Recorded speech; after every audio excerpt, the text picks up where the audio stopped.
Ladies and gentlemen, networking friends and colleagues, welcome to the Terena Networking Conference 2008.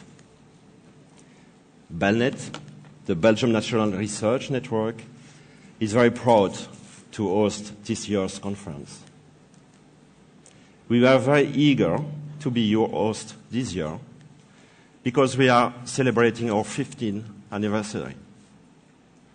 We started out in 1993 with virtually no research network in Belgium, and this year we are migrating all our users to a new hybrid state-of-the-art network. This new network allows our customer and our scientists to cooperate internationally in optimum conditions. And we are very pleased with this major achievement. As always, the Terena Networking Conference has much to offer. The conference program is fully packed with very interesting presentation that will take you beyond connectivity, which is one of the main issues in academic networking today. The research community is currently inventing and discovering new services at every level in the protocol stack, making user experience richer than ever before.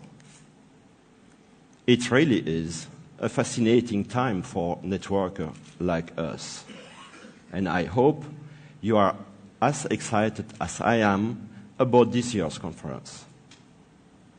As an added bonus, we are offering you the opportunity to discover the very, very beautiful city of Bruges. As usual in Belgium, I had a look at the weather forecast this morning. Seems to be promising, at least for the rest of the week. So, between the many network talks and presentations, you really should venture out and explore that other network, the city's canal and Little Cobalt Street. There is still plenty to enjoy in the city. I hope that you all get the chance to discover it during the next few days. You may be interested to know that the building that we are using for this conference is a former hospital. The medieval part is one of the oldest in Europe and dates back to the 11th century. It's now a museum with no less than 6 masterpieces of Hans Memling. Also, the old pharmacy is worth a visit. Our conference is taking place in the 19th century section of the hospital, which I think will be the right spot for healthy and lively discussion. Terena is all about bringing people together. I wish you all a fruitful and productive 4 days in that respect. We are grateful to have so many interesting speakers this year. No doubt they will turn this conference into a wonderful learning experience for all of us. Thank you. I will now give the words to Dr. Hansen, the president of Terena.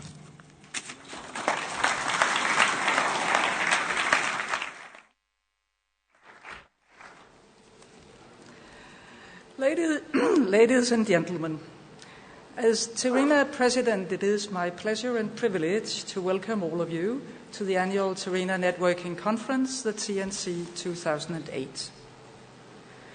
The TNCs have been increasingly successful in recent years, with a steadily increasing number of participants and still more successful ratings of the quality of the conference and the conference facilities.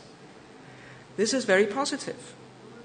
But of course, it also makes it a still greater challenge for a Terena member organization to offer to host the conference. And I want to thank our Belgian colleagues from Belnet for displaying this courage and taking up this challenge. I know that already a lot of work has gone into arranging this year's conference. And it also comes as a kind of final event in connection with the Belgian launch of their optical network. So it is the right point in time also for the rest of us from the Terena community to extend our congratulations to our Belgian colleagues with their new optical infrastructure, which I understand is working out very well and is now fully operational. So congratulations to you. Let us give them a hand.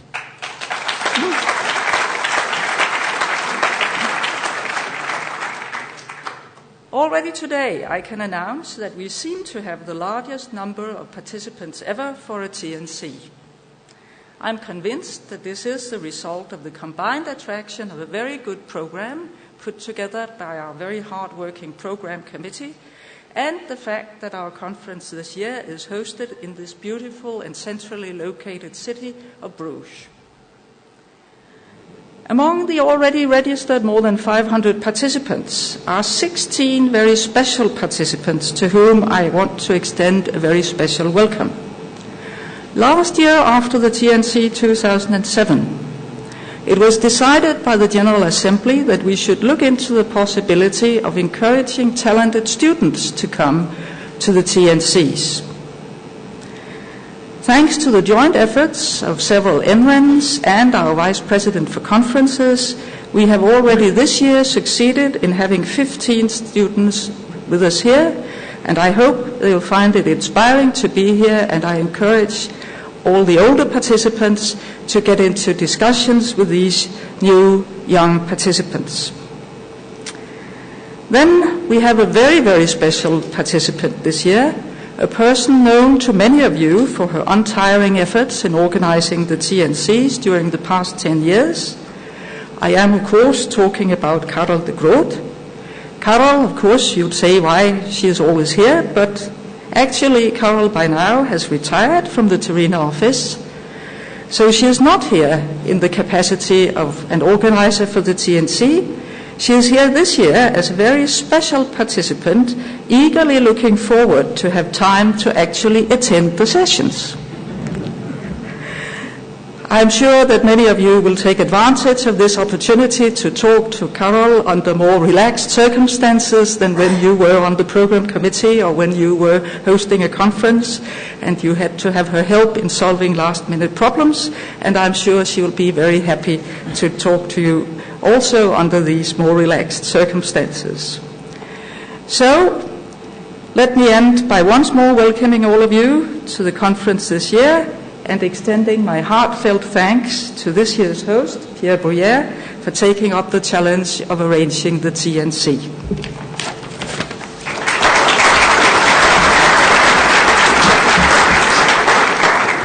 Thank you very much, Dorothy, for those kind words. Thank you. Just a few practical details to finish my introduction. Please turn off your laptop sound, and please do not forget to switch your mobile phone back on after the presentation and the workshops. I don't see the slide. Okay. As usual, we are offering live video streaming, which you are welcome to try, but please not now. Every session will be recorded and will be available on the website the next day. So let the order outside this assembly to try the streaming. Thanks are also due to the company. It's not working. To the company, yes. Thanks are also due to the companies which were kind enough to sponsor the event. You can see their logo just on the screen. Finally, before giving the word to Paul van Beemst, I would like to invite you to the gala dinner on Wednesday evening at the Belfry.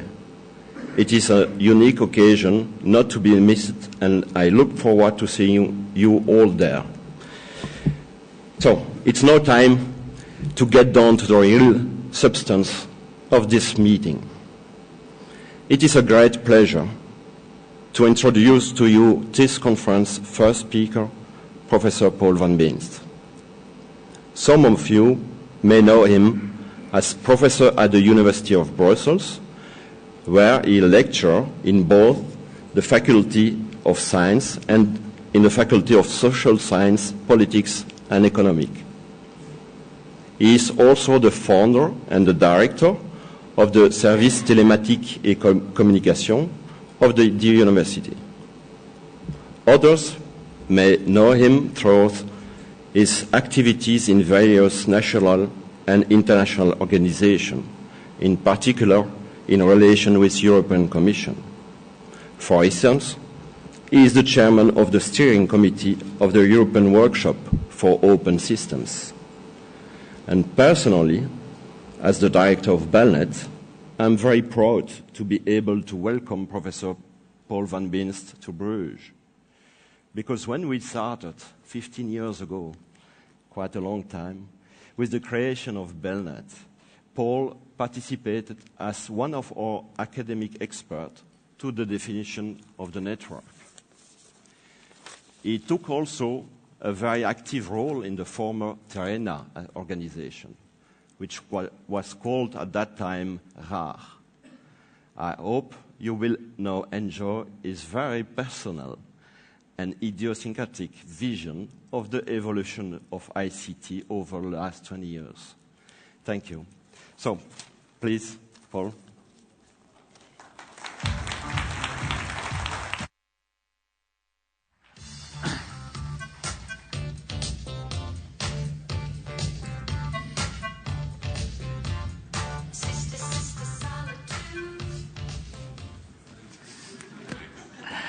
See, getting in the mood here, so the microphone is called Madonna model, but don't expect too much, okay?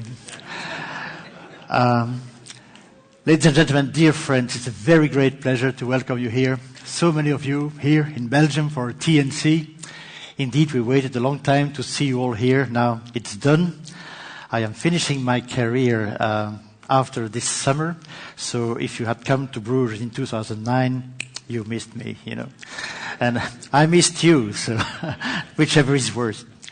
Anyway, here we are together to spend something like an hour about this subject, research networks. I will share a few personal, maybe, visions with you, try to say a bit where I think we come and where we're going to. Give a few examples from Belgium, my country, Brussels, my university, and try to give you, as we say, some food for thought so we can start this conference on a good step. So there will be two parts. The first one will be like a personal or historical introduction, and the second part will be more close to the title which I've chosen, Quantity, Quality, Functionality, with lots of question marks. Pierre mentioned that Belnet started 15 years ago. I don't dare to say when I started in networking, but probably about twice as many years ago, or even a bit more if I remember. I went to the army sometimes, you can believe that. And when I came back from the army, my boss told me, I was in physics, high energy physics, that I had to buy 2 little computers to put next to this big computer that we had. And I said, well, that's a good idea. And from the day he told me we had to buy these 2 new computers, I started thinking of linking these 3 computers together, of course. And I guess everybody, these were the 70s, the mid-70s, and I guess everybody in the world was kind of inventing packet switching at that time. Anyway, before we start, I think it's fair to say why am I here today. So I can see of a few reasons. Maybe I'm old enough to do a plenary talk. Maybe I had a great career in networking and you cannot live without me. Maybe I'm just an old good friend of Terena and they were polite enough to invite me. Or just because I'm a good speaker. So let's analyze these reasons. Am I old enough? Well, I started my career in 1967 and believe it or not, this is me, From the student card, you can see the stamp. So that's really me. And, well, you see what networking can do to a man, just compare the 2 screens. And, Anyway, I stop next September, so you will not see the worst part of it. You all know Justine Henin, the great tennis woman. So it's now a new fashion in Belgium to quit when you are number 1. So I quit just in time. Okay. Did I have a great career in networking? Of course not. I would never dare to say that. but I was surely part of the pioneers, as I said. It was a long time ago. And just to illustrate this, I give you two of my early publications with good friends who are still around, Rosette van den Broek, Professor Tibergien Goossens from the VUB in Brussels. And you can see we were linking indeed computers, of which probably most of you have either long forgotten the name or never knew the name in the first place. So that seems to indicate that it is indeed a long time ago. And also there was a publication at the place called DICUS. DICUS, if some of you remember, was a Digital Equipment Computer User Society. Digital became Compaq, Compaq became HP, HP became Yahoo, Yahoo became Time Magazine, no, not yet, but So these things will happen, time's changing, and we are still there. Am I a good friend of Terena? Yes, definitely. I was there before Terena started, I was there before Rare started, I was there before networking started, whatever. International career, I would date back to the 1980s. In high energy physics, a thing called ECFA, European Committee for Future Accelerators, which was really in Europe, I think, the first formal organization, international organization, to start to address the problem of organizing international networking on a sustained and basis with support from many interested parties. And then there was this famous meeting that some of you remember, maybe a few of you remember, in 1985 in Luxembourg, where the thing was really started. And then that thing was eventually called Rare, later Terena, with a merge with EARN. And I was part of that story for indeed 10 years when I had the honor of representing Belgium in the organization and being a member of the executive committee for quite a while. So let me show you 3 souvenirs about the previous slide. I told you this was a historical personal introduction. This is a cover of a 1982 ECFA publication, the subgroup 5, Links and Networks was called it, and it was an interim report on wide area communications, so we were not far away. These were just ideas on paper, the vision from CERN and high energy physics about how things could evolve. If some of you are interested, I have a paper copy of the publication that I can lend you. This one is much more funny. It's a print of an email. What do I say? Email. An email. The email exists in 1984, and it's an invitation in the margin of network shop to be held in Luxembourg in 85. We have planned a meeting at the Hotel Europe from 1830 to 2030. So it was a off-the-track meeting after a conference that took place in Luxembourg at that time, hosted by the European Commission. And the aim, as you can see, is preparation of activity to interconnect community networks, a word we have almost forgotten today. And the focus for a joint European Association of Network Users and Providers, GNUP. So that's the name you escaped to, because it could have been called GNUP. Instead it was called RARE, which was not worse, but anyway. And it was proposed by Professor Zander from Berlin, and creation of secretariat, any organization must have a secretariat. And there is Karel sitting there today, Karel Witsch, who is more or less the inheritor of this secretariat that was thought of on an evening at Hotel Europe in May 1985. I was in that meeting. Anybody else in the room who was in that meeting raised a hand? I see a few. So here we go. Last souvenir from this period, one I like particularly, INET 91 is a conference took place in Copenhagen. It was really the first internet conference in Europe, co-organized by the Internet Society, RARE at that time. And I was the honor of being a keynote speaker there. You can see it's future of networking in Europe. The most that we had to say at that time was about the future of network in Europe, because there was not much present and even less past. And the funny thing, of course, that I was talking after a guy from the White House, and the truth obliges me to say that I had much more applause than him, But then it's a hard work to work for the White House, of course, and even worse to speak about it when you are in Europe. So I had an easy job, so to say, you know, to make a fool of him. That's not true. I just spoke about telecoms and European Commission and technology. Anyway, that was the historical introduction. Am I a good speaker? I'll leave it to you to decide. That was my fourth criteria for being here today. Maybe I'm a good speaker. In any case, I spoke a lot. I get photographed a lot, and you know. So anyway, I'm here. You can see the real thing. So that was my introduction. Now let's go to the subject of the talk. Quantity, quality, functionality, question marks. Past, present, and future. It will be an executive summary. It will be, of course, a very spot-like vision. I could lecture probably 60 hours or 120 or more on this subject. So don't expect a great overall vision, just a few spots. Quantity. If we try to summarize what is the story about quantity in research networks, it's a long story of increasing data rates and decreasing prices. And that story has been going on since ever. It's a never-ending story. We are still today happily seeing increasing data rates at decreasing prices. We even don't see any technical or economical limit to that process in sight. So that is a very, very positive situation. And some of our networks, be it Belnet, I would say, third generation, be it Surfnet, the sixth generation, have just on and on improved their performance on that simple statement, which is a technical, economical statement. Am I doing something terrible?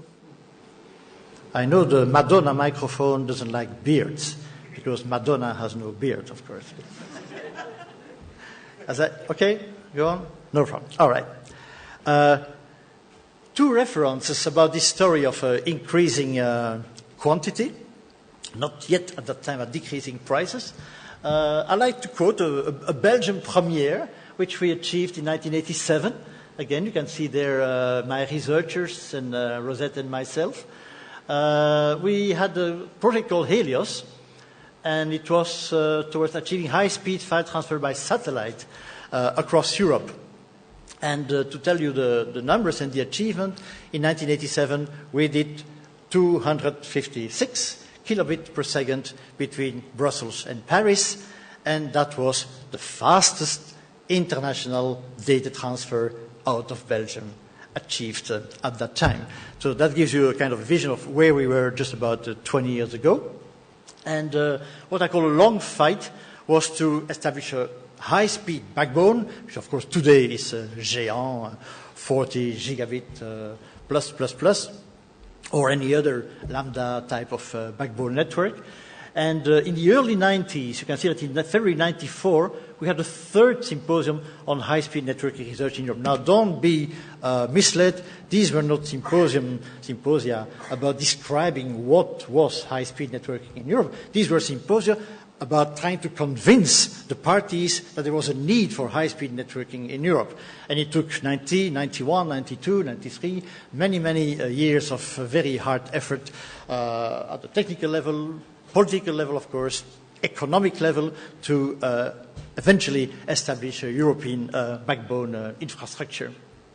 So this is just to set the timing about 20 years ago, 15 years ago, where we came from. If we'd like to summarize this part on quantity, I think it can be said that for a long time the problem was price, not technology. The problem was price.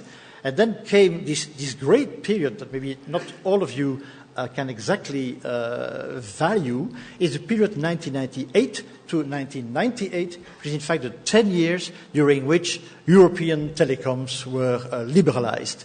I will not again lecture on that, but it may mean something for most of you that in the old time telecoms were monopolies, and then it became a competitive market, and that competitive market really turned the telecom world in Europe upside down, you could say.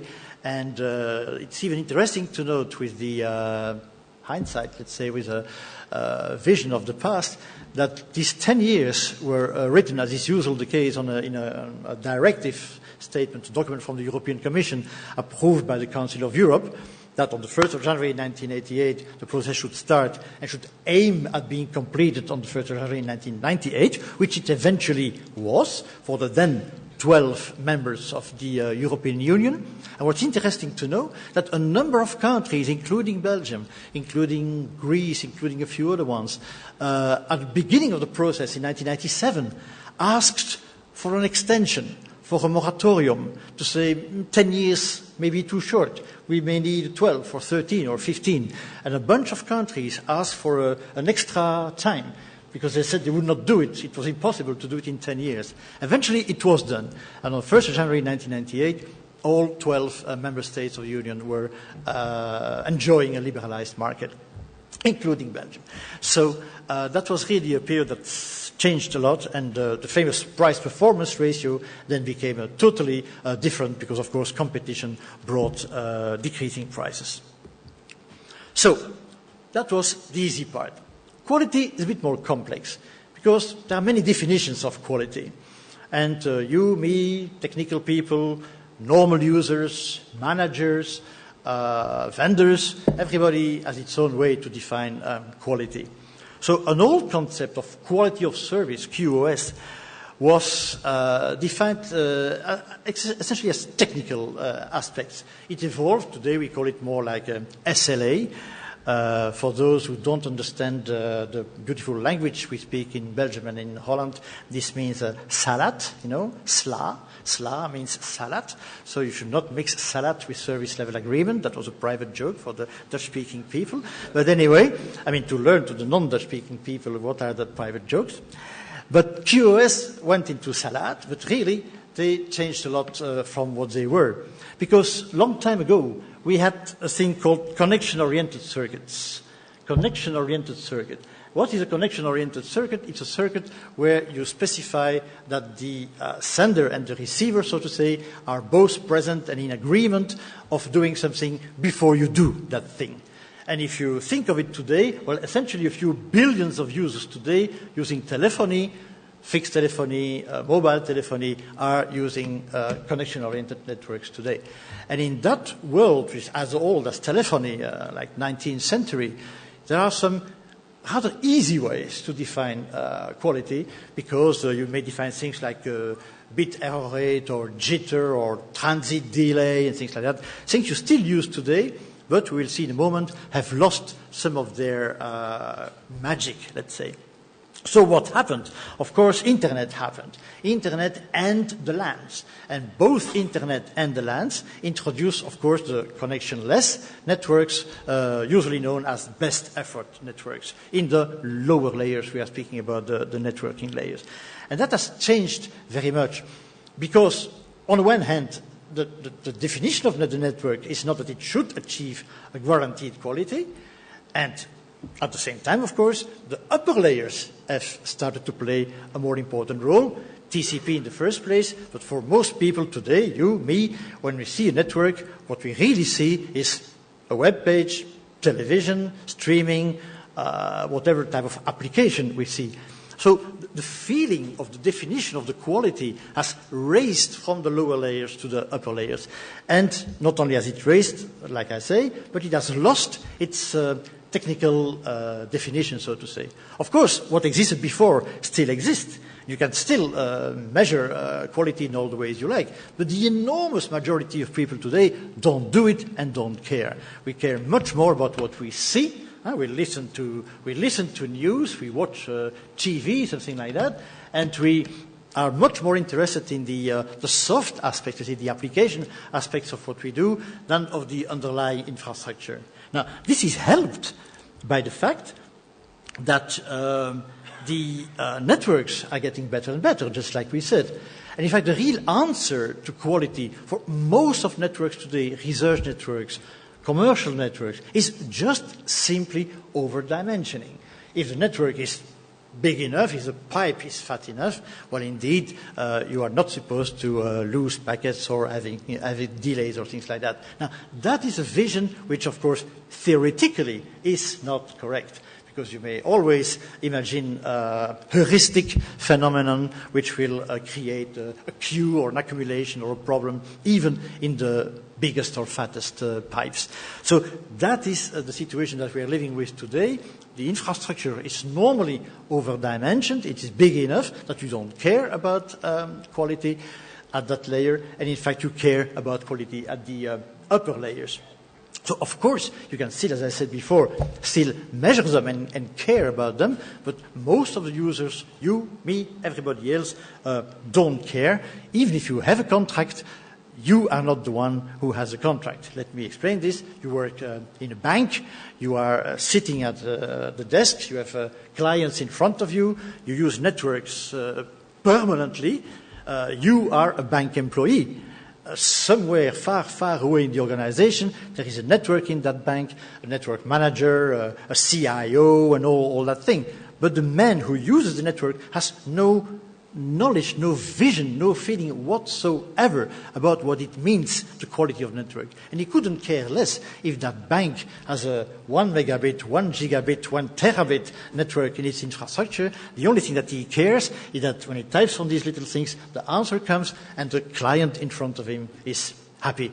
And if the client is not happy, he increases the size of his smile and he starts talking about the weather, like we do in Belgium very often. And he tries to say, how are the children and how are you doing and will you go on holidays this year? And meanwhile, he still looks a little bit at the screen, which is not coming back with an answer. That is his measure of quality. That employee in the bank, he uses a network, and the quality of his network is only the quality of the response time of his application.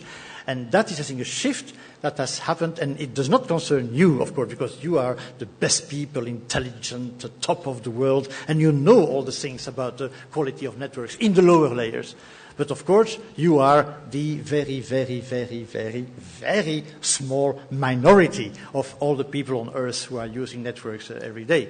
And my statement here is about the positioning of research networks, and most physicists, biologists, astrophysicists, doctors in medicine, economists, historians, whoever in the world today is using research networks are probably not sitting in this room today and are probably not caring about the quality of the lower layers. Okay?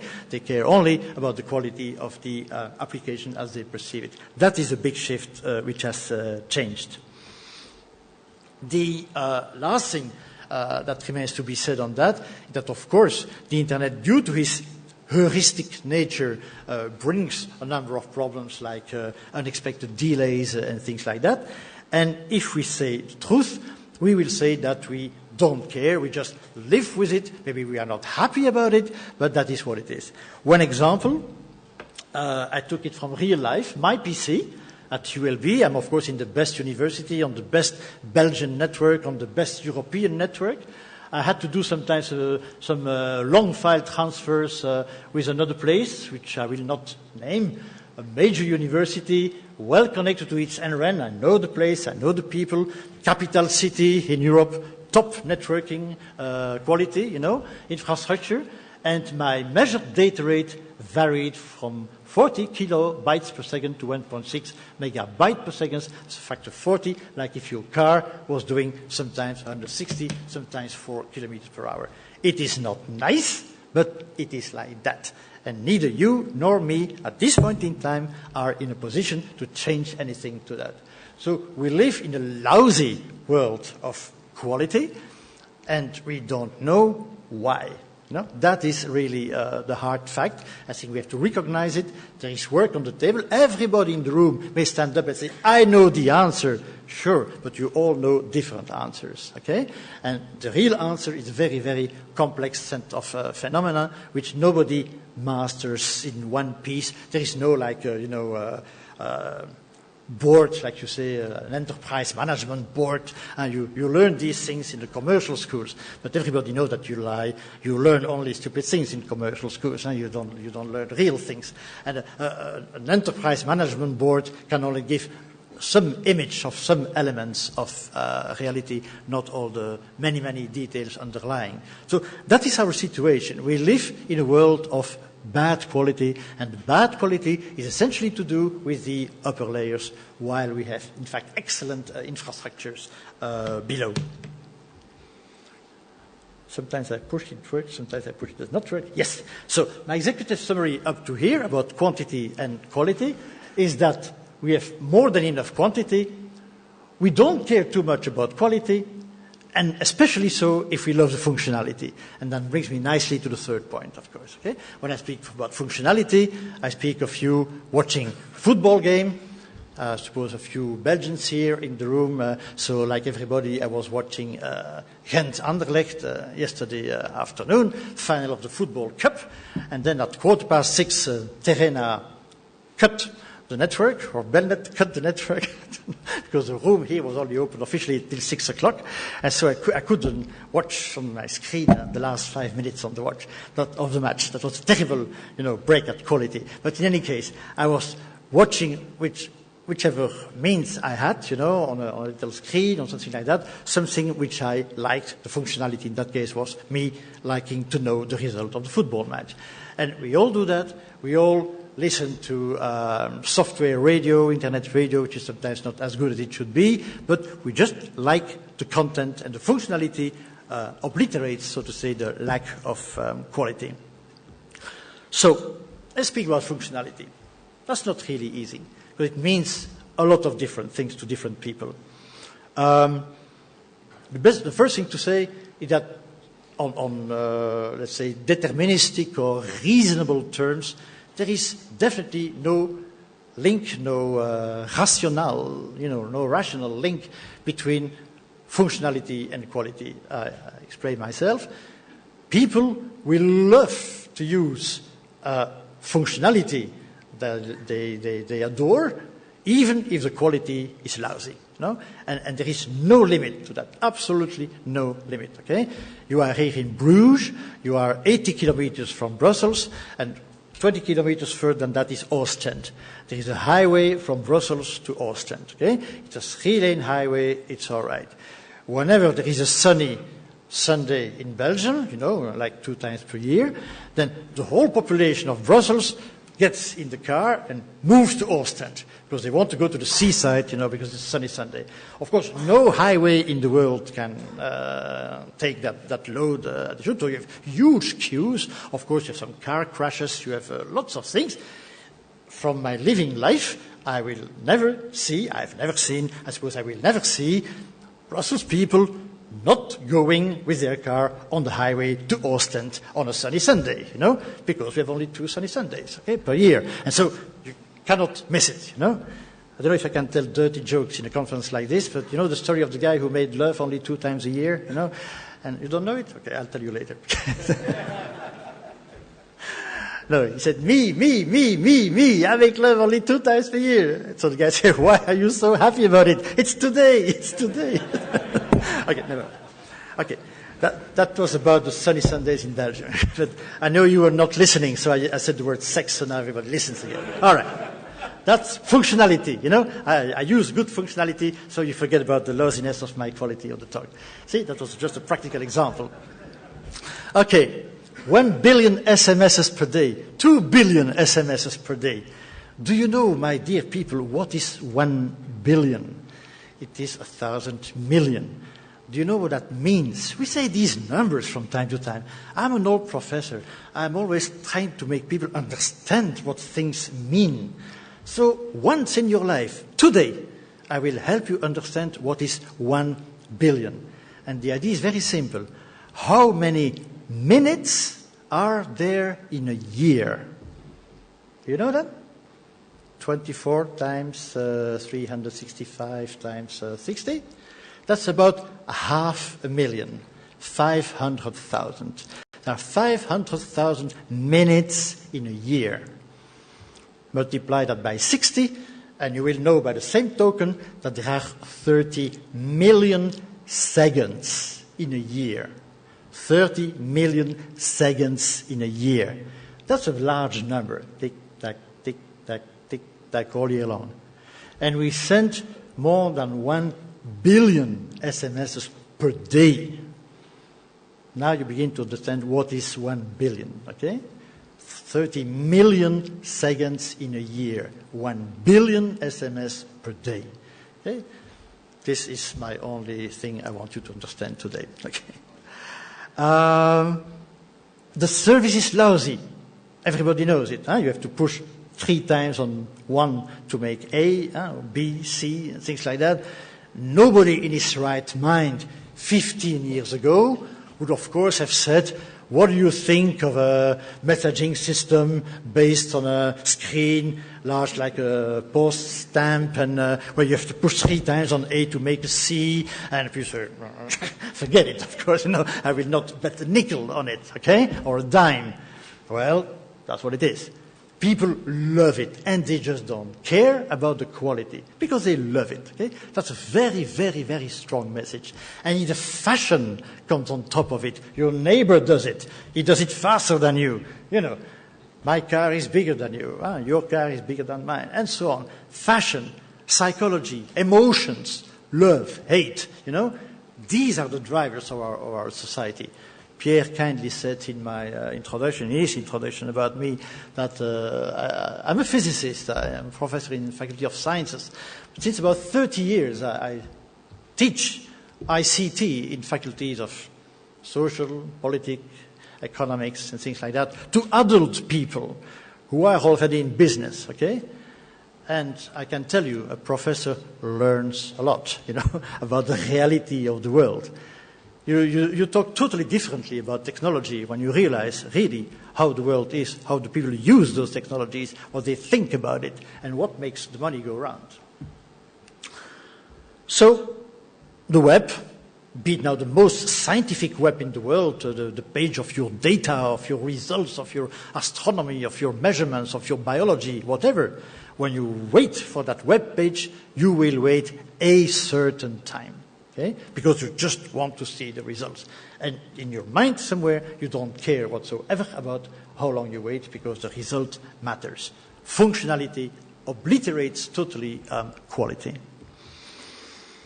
We look at poor definition TV, I already mentioned that, on a small window on our screen, while the same person, the same human being next door has a large TV in another room, And why do we like one more than the other? At what time of the day? Which member of the families? For which reasons are looking at one TV or at the other?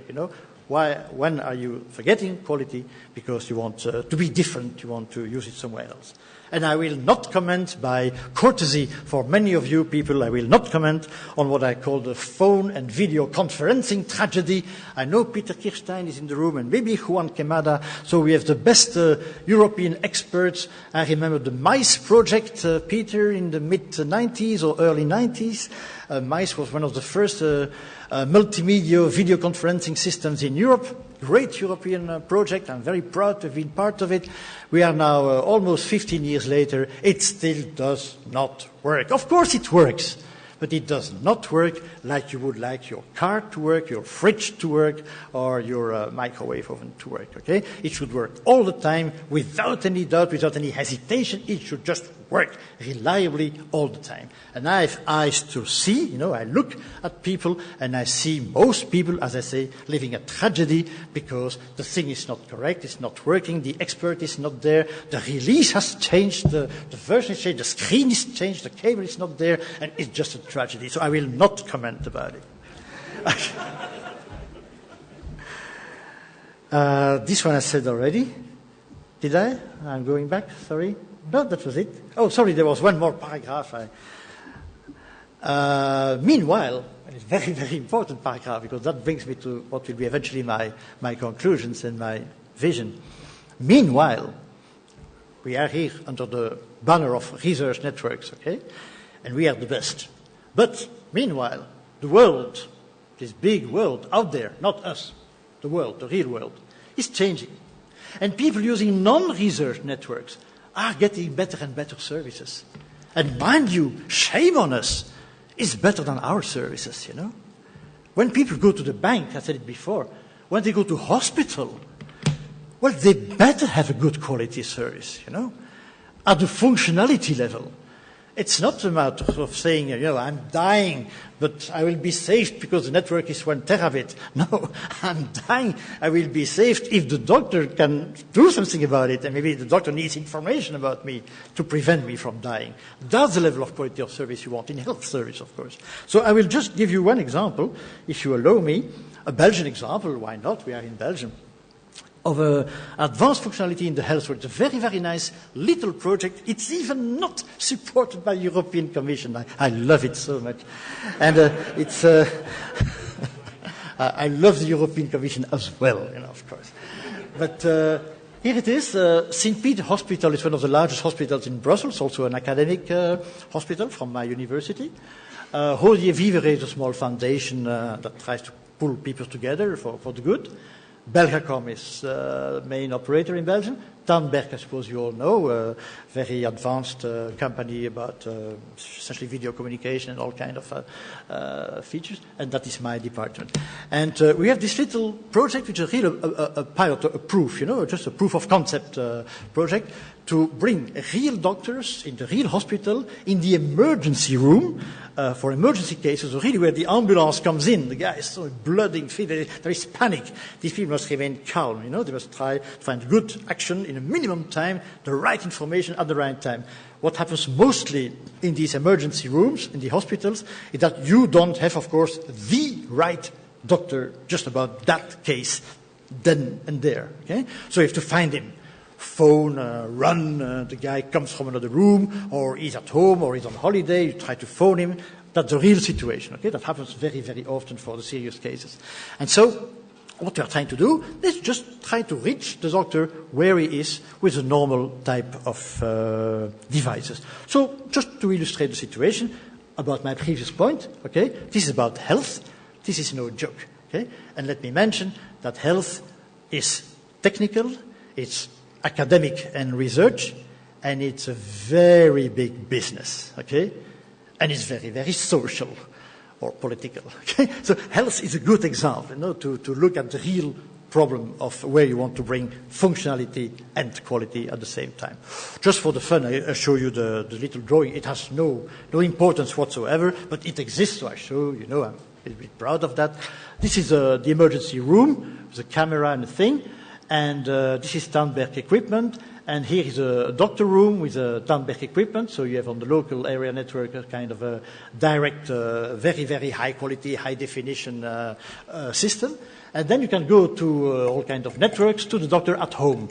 He's at home, you can see the ADSL, and you can put such device here at home, and so the doctor can have a direct relationship, video conferencing, guaranteed by a private protocol system, of course, Tandberg, at that time. And, of course, then we have the network in the middle that can be more or less of a hindrance, let's say. And the other interesting bit is that we have here what is called a 3G gateway, and you can go out, it's written here, ISDN, it's written the type of interface they're using, on a 3G telephone, okay, or a video phone. So you can do video conferencing on the phone. And indeed, if the doctor is somewhere, the real aim of the pilot is to put that in the hands here, a 3G telephone, in a real doctor, and show him the guy in the emergency room and say, can you do something? Does it help or not? And forget about the image, just talk. Okay? So that is what we are doing, real pilot with real doctors, and that's kind of, I think, very interesting research grants.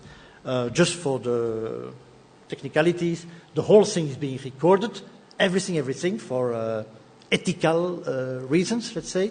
And this is a little bit of software, hardware by Tandberg that in fact transforms their proprietary stream into a normal IP stream. So you can also see it on a normal PC without any special Tandberg equipment. Of course, at reduced definition or reduced functionality.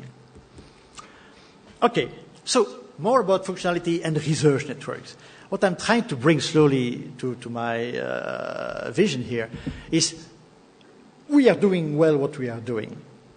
You are doing even better than me, okay? We are doing it well. Should we just go on and humming along like our engine is well oiled now? We hum along, we do good networks, fast networks, or should we do something else? No? Should we look at more advanced functionality in our research networks? We have good examples. I just took 2 or 3 that came out of my mind, the CERT or EduRoam, because also Terena is playing a big role there. So this is very nice. This brings extra to the quality of the network. And I think that the grid paradigm is also very nice because it brings a bit of a different vision to what we used to do before. I stole a slide from the European Commission, which is this one. It belongs to Mario Campolargo. Most of you know Mario, I suppose, or some of his soldiers. And that's a slide that Mario is using. I meant his colleagues, of course.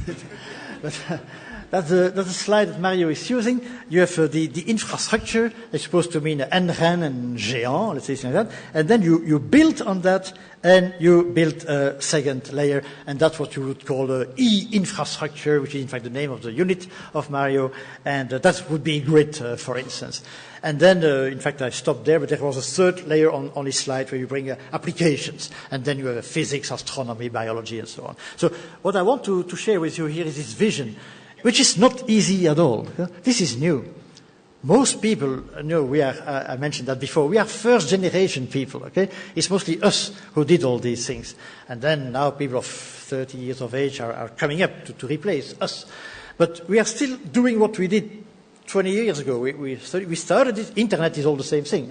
It's still the same guys, with lots of respect and things like that. But they're still the same guys. So we're still doing well what we used to do. It's more than time to start thinking of something else. I don't say we have to do this. I say you have to start thinking of what you are going to do, not just do the same thing better and better or cheaper and cheaper. So we have to do new things, change our vision. That could be one vision.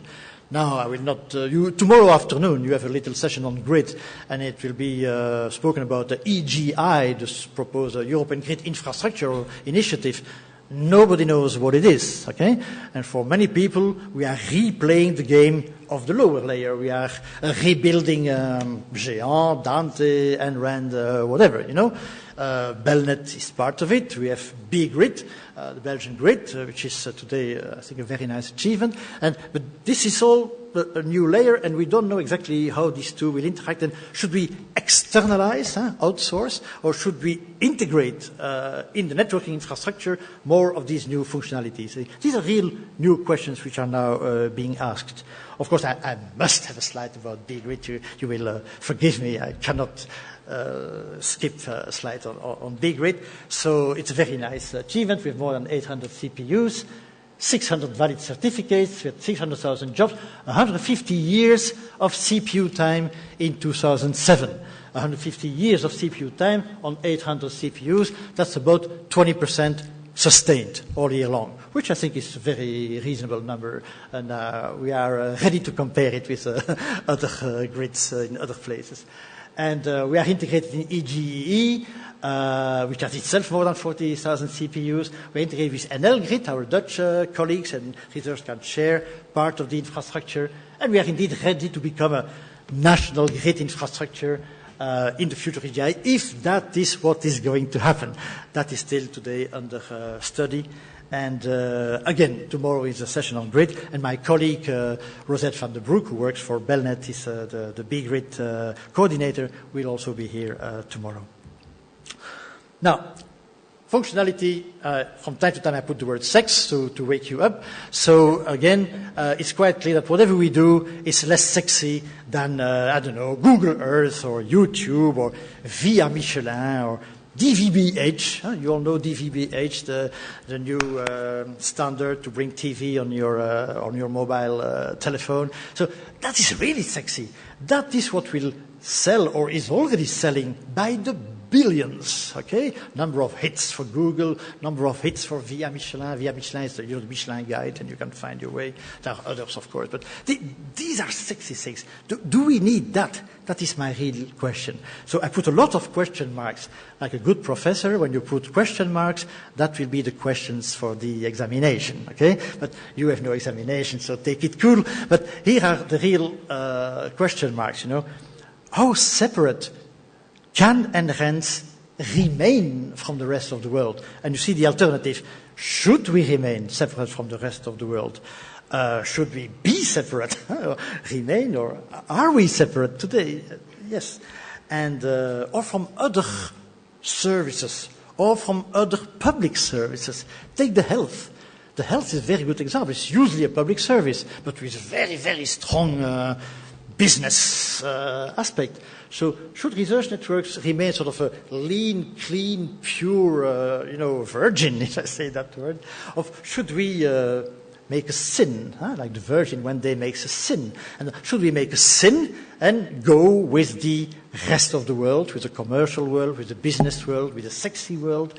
That is, for me, food for thought. I think we cannot avoid those questions, and that's why I thought we should raise them today. How am I doing, Pierre? What time is it?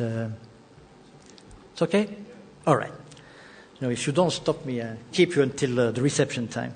So, a last example, the reception, I mean the party, the cocktail.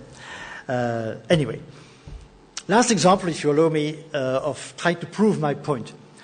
This mingle, this coming together of the research networks world and the rest of the world. We have a little project in Brussels, Belgium, called Urbizone. It's a project from the government of the Brussels region. Belgium is so rich, we have so many governments. So we have a government for the Brussels region. And we speak 2 languages in the Brussels regions. We have 2 universities who speak French and Dutch, so that's all very nice. And there is a project of a large, meshed, outdoor Wi-Fi on the campuses of the universities, La Plaine, De Manœuvre, Oefenplein in Brussels. 80 antennas, so it's pretty large. It's in fact the largest in Belgium for the moment. Meshed Wi-Fi, okay? So each antenna speaks to others, and then there are some single point of wired connection. We'll not talk a lot about the technicalities. That's not the aim. I can show you a slide for those who, maybe the Belgians. This is a campus, Général Jacquelaan, Boulevard du Triomphe, Pleinlaan, VUB, ULB. All the little spots are antennas. Okay, I will go backward if I can. Yes. And so that works. Okay, it's very nice. But it brings a number of interesting questions.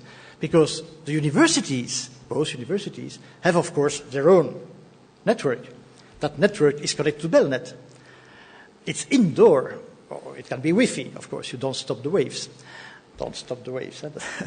Then you bring another Wi-Fi network from the region outdoor, but you don't stop the waves. Okay, so Urbizone goes inside the buildings. And now students, researchers are in a funny situation that when they open their laptop, they have a choice between the normal ULB or VB network or Urbizone. Now they can start playing which has the more little steps, little scale, which is better and which is more reliable, and both are free. Because Urbizone is a pilot project and is paid by the Brussels region. And it has a pretty good connectivity. It works well, okay? And even you don't have to be a member of the university. You can be any pedestrian, whatever. You can walk into the campus, open your laptop, and start using Urbizone. Because it's a pilot of a citizen network, okay? It could be next step on the Grand Place in Brussels or the Zavel or, any place where tourists go. Or Brugge, Hasselt, Leuven. Many cities do that everywhere. So this is like an interesting pilot. But the interesting bit in my talk today is that you bring together 2 kinds of sponsorship, okay? The one from the government on one side, universities in Belnet, the one from the region on the other side, the Brussels region government. And even better, the government network from Brussels is linked to a regional network called IRISNet, which is the internet service provider, which is linked to Belnet. So in fact, you loop the loop, okay? And sometimes you can receive your packet 3 times, and no, that's not true. Okay, but so that is a situation, and the payment, the economic aspect is even more important for my speech today, because you should not do that. Bring a free network like that for everybody. The operators, the ISPs, they don't like it, They complain to some kind of office we have for fair competition, and they say Brussels government must not give free networking facilities to anyone because we would like to sell that. And they are right, of course. That's why it's called a pilot. Okay? But then the question is, what do you sell? Should the Brussels region subcontract to Telenet, Belgacom, or whatever, some operator, the use of that network? And then should the students and the research of the university who are on their campus have a waiver, like a free access? And I will not go into the model, but you can see the type of interpenetration that we are beginning to play with. And these are very simple examples, okay? If you go outside the university campus, in a city, in a hospital campus or whatever, you have the hospital, you have the faculty of medicine next to the hospital. Now, there are different administrative and economic entities. These are the problems I think we should address. How do research networks coexist with the rest of the world? Here is the map. And so, some first conclusive thoughts. I have so many thoughts that I put 2 slides for conclusions, okay? So, some first conclusive thoughts about Urbizone and what it brings, It brings a sponsored network next to the NREN. Today, it's an infrastructure, no services, but that's not the intention, of course. If it was not on the university campus, but it was on the main touristic spot of Brussels, of course the operators would put an advertisement for chocolates and for beers and for the restaurant, and that's where the money goes. Okay? And they'll say, no business on a research network. But where is the limit? Okay? Where do you stop? Where do you begin? Business is on Google, and you use Google every day. Research or non-research, So we have little choice there. And I think it's the wrong thing not to address the question explicitly. As I just said, tourism, health are obviously the places where you want to make business. And the real question, if you can summarize the whole thing, is how far should the operators remain from research networks? And when I mean remain far away, it means in terms of business practices. Okay? In any case, the operators are the winners today. They are the winners of the internet world. They are the winners of the mobile telephonic world. Tomorrow, they will be the winners of the mobile TV world. So they are there. We cannot avoid them. And the operators live because they are in direct contact with the crop of the economic world, raising all the time and harvesting all the time. And if research networks remain strictly outside that whole galaxy, I am not sure it would be the right thing. Okay, final executive summary. We have far exceeded our wildest dreams in terms of quantity, especially price performance for the lower layers. We are happily, forgetting about quality. We are so happy about the functionality that we, as I said before, we like to forget about the quality. The non-NREN world is overtaking us with functionality. I think that's a sheer fact. It should not be denied. As I said, it's booming, it's sexy, it brings money. You speak a lot more in the world about the rest of us than about us. And you know very well about, in French, it's called savoir-faire and faire savoir. Something you can do and something you let know. If you can do but you don't let it know, maybe no good in 21st century business world. And so the food for thought I want to sell to you for free is, does the NREN world need a new business model? And there is my last question mark and my last bracket. I said, do we need a new business model? But do we have one? Maybe we don't, okay? Then we don't need a new business model. We need a business model, okay? And you can drop the new. That is, I think, a very, very catchy word. You know, professors always hide the difficulty in a little corner. So that is where the real examination questions will come, you know. Do we have a business model in the NREN world? And I'm sure, again, many of you have an opinion on that, and I'm sure many of you have a different opinion on that. So do we have one? Do we need a new one? And or we have not, and we don't need one, or we have one and we don't need a new one. You can see all the opportunities for thought. So I'm almost done. I gave you some souvenirs in the start of my talk. I will end with a souvenir. This is from 1991, another one of these symposium on high-speed networking for research in Europe, and I was invited then for the closing address, and my closing address was called High-Speed Network in Europe, Dream, Nightmare, Utopia or Reality. And it's quite clear at that time that it was a dream, it was a nightmare, it was an utopia, and it was not reality, okay? So we have gone a long way since then, and if I must add one line to that today, the best I can wish to you is that you forget about your nightmares and you make your dreams and your utopia become your next reality. Thank you very much.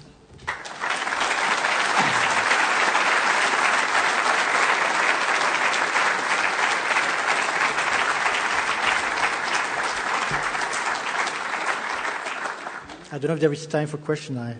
Okay, so there is a little lady going to run around the room with a microphone if anybody wants to say something. In any case, I will not answer your question. I will say something else. Please, go ahead. Nobody dares. I see what it is. I'm used to that. Yes, case. Okay, back. Here.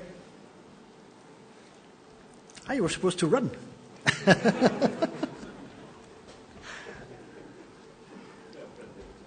Kees Neggers, Surfnet. Thank you, Paul. Thank you for your talk and for all you did in the last 45 years for networking in Europe. And we will miss you certainly in the future, but I'm pretty sure you will be around somewhere. We will find you. But my question to you is, as you clearly indicated in the beginning, networking was totally driven by user needs. Users like high energy physics, the community you came from, were telling us, this is technology that's available, this is needs we have, make it happen. We will use it, but we don't want to be the operators, we are researchers. From there, you are very successful. You got all the operators you needed to build these networks. But are we now in a phase that you can rely on these operators, or do the researchers need to be more manifest in telling what is possible and what they need? Thank you. Of course, I could make a long answer, but I will try to keep it in an executive summary style. I think, to put it in a pleasant way, I think we suffer today from abundance. Okay, at the lower layers. When I say we suffer, it means that we have indeed almost all that we need at a very, very low price. Our applications, users' applications, today, I think, have a tendency to be more demanding in other aspects than networking. And grid is a very good example. I could choose maybe other ones. I will change it a little bit, not to speak just about grid. But grid is a concept, it's a paradigm. It exists since a very long time. It's called distributed computing, okay? Distributed databases, okay? You change a little bell, a little whistle, but it's not basically new. The idea of a standard middleware would be new. So the IP of the grid, or the HTML of the grid, or HTTP, is there to be invented, and that is the whole happening. But the real difficulty of the grid today is not the network. It is the organization, the business model, if I use the word, because you need to broker the resources. Today, most of the things are free in closed virtual organizations. But if the thing is going to move, if it is HP, IBM, Microsoft, Yahoo, Google, who are going to sell successfully grid tomorrow, it will be at a price, of course. And we see very well commodity computing and all these new words happening from those guys with a big vision, big marketing vision of the market. And if I add just one more element, high-performance computing, used to call supercomputers and so on, are still there, going strong, and we don't know exactly where they fit. So my answer to you is that the user is still there, still very strong. hydrogen physics in Europe is the one who is driving great development, no surprise, because there's the need for computing resources and just not the cash to have enough powerful facilities in a few places, and it would not be maybe politically correct. So it's an organizational matter, it's an economic matter, it's a managerial matter, much more than a technical matter. That is, in short, my answer. The user is still there, very strong, and pulling the whole thing, but his problem, the user's problem, is no more the 3 lower layers. And I'm afraid it has become more complicated because, you all remember the OSI model, and we used to say the real fun begins at layers 8, 9, and 10, which are philosophy, psychology, economy, because that is not modeling, that is really emotional, like I said before.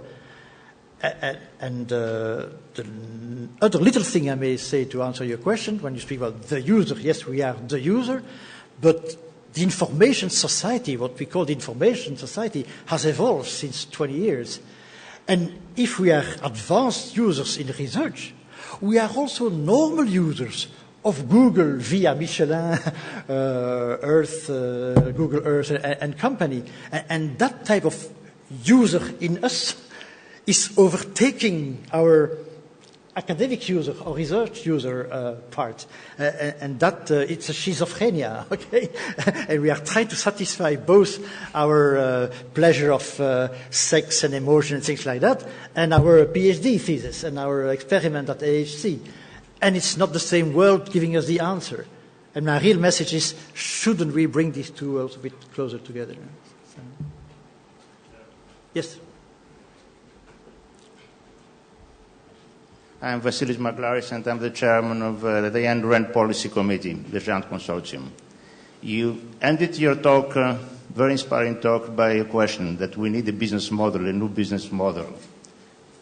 Let me tell you my experience. I came back from the United States in Europe in 1989. And the first 2 words that I learned in order to integrate myself in Brussels and the European whatever were subsidiarity and diversity. And I believe those 2 words guided the end-to-end, at least for the small period that I've seen them growing. So we ended up to having right now a loose confederate business model, confederate in the sense of the American Confederate States versus the Federation. Don't say this word in Belgium.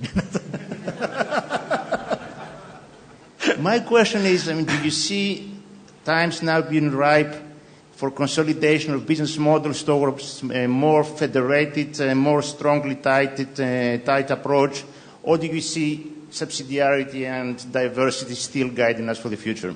Mm-hmm. Thank you for the question. Again, it's a complex question. You appreciate that. I will only give, I think, elements of answers.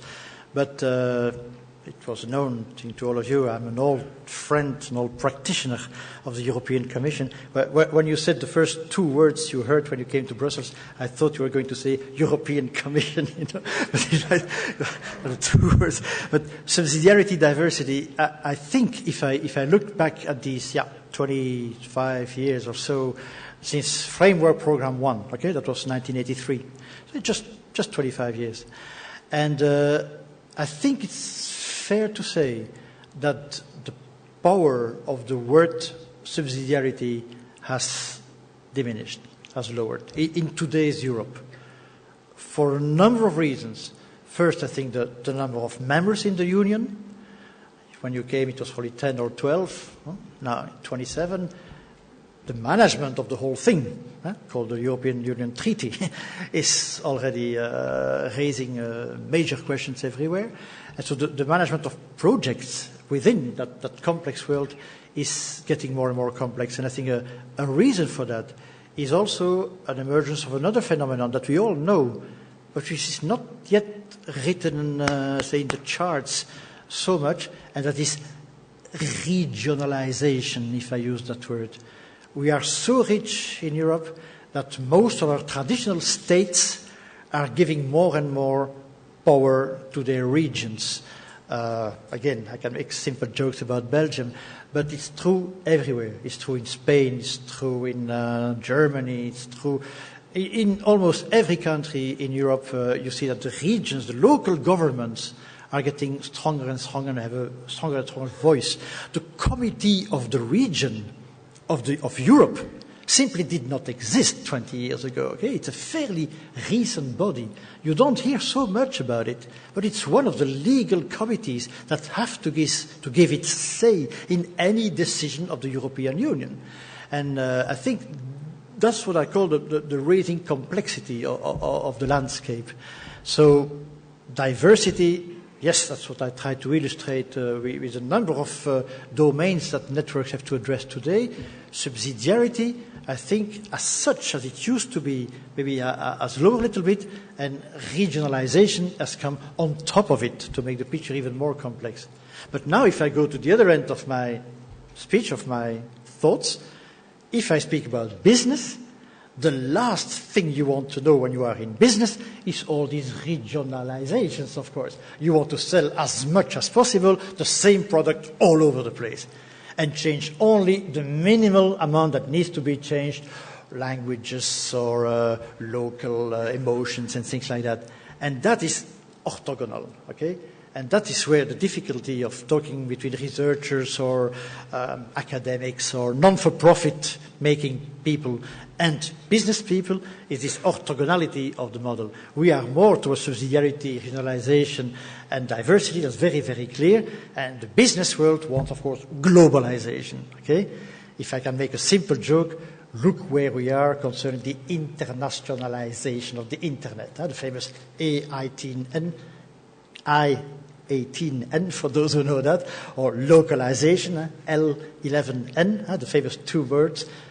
Let's be honest, we are nowhere, okay? The Internet is US ASCII, period.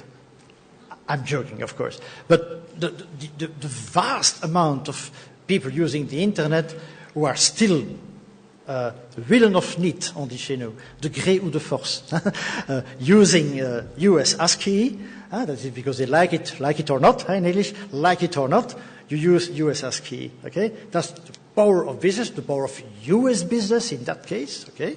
But that is what it should be if you want to sell something very, very strongly. And so, as I said, I'm not a preacher. I'm just saying the situation is not easy. I'm afraid it's not getting easy, but we should just look at it and address it, of course.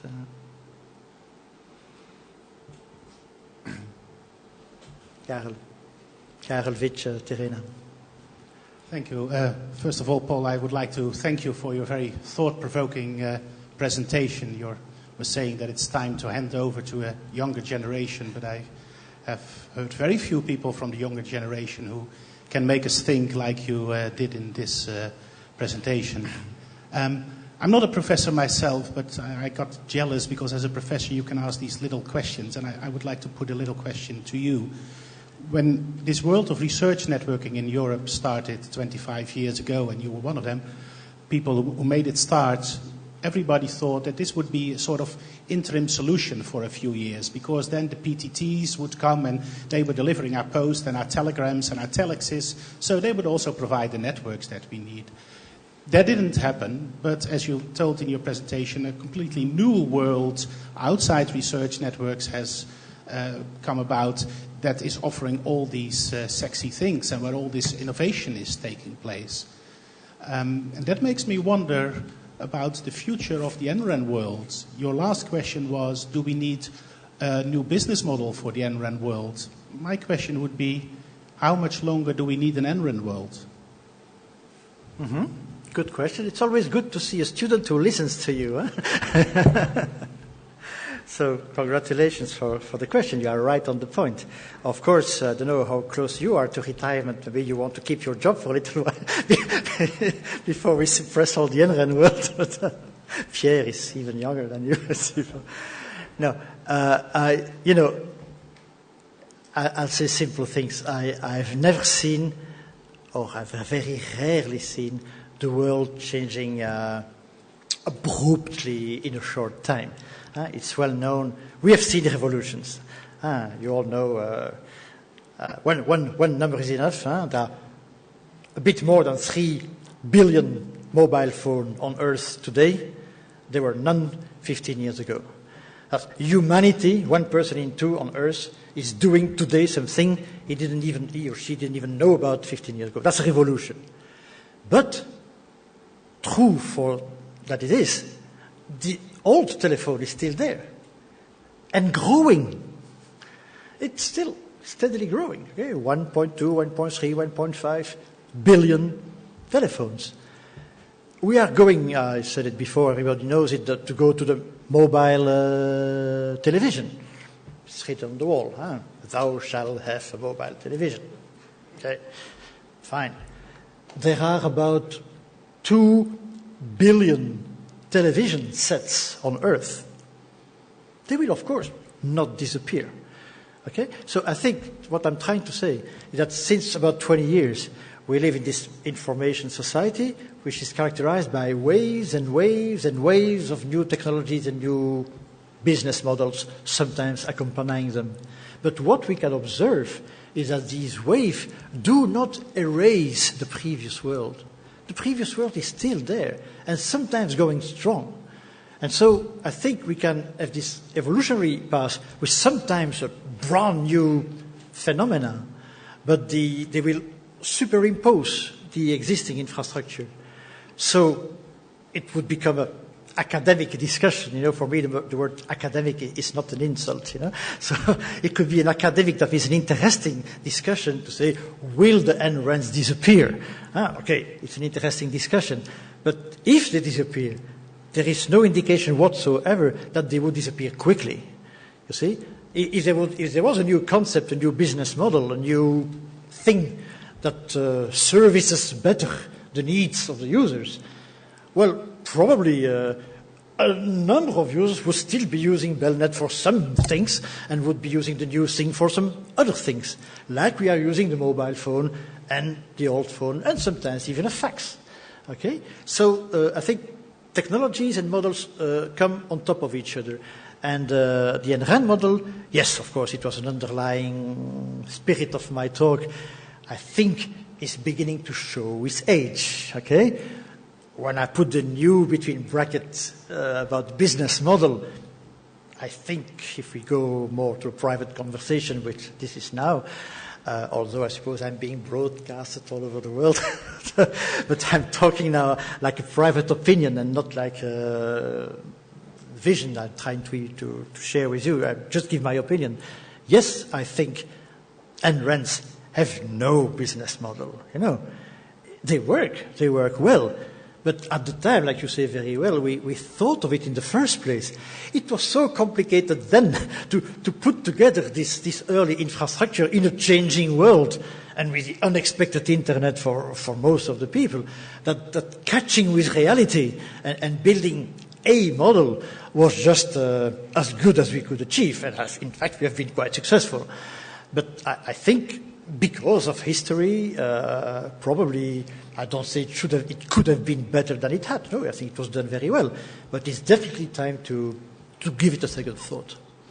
Or it might disappear.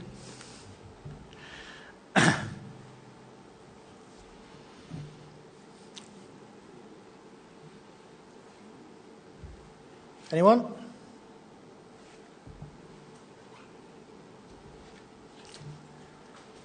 Okay, Madonna goes away. Another Madonna comes in. Thank you very much, Paul.